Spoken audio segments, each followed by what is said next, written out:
বন্দর কেবল বন্দরই নয়, এটার সাথে জাতীয় নিরাপত্তা যুক্ত, আইসিটিও একটা গুরুত্বপূর্ণ জায়গা যেখানে জাতীয় নিরাপত্তা যুক্ত আছে।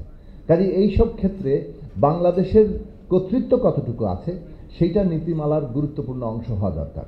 কিন্তু আমরা যেমনটা বন্দরেও দেখছি, তেমনি এই আইসিটির ক্ষেত্রেও দেখছি যে বিদেশি কোম্পানির হাতে তুলে দিলেই বোধহয় আমাদের এটা খুব ভালো চলবে, আমরা সব কিছু দ্রুত শিখে ফেলবো, আমাদের সময়ের সঙ্গে উন্নতি হয়ে যাবে, এইরকম একটা ধারণা কাজ করছে।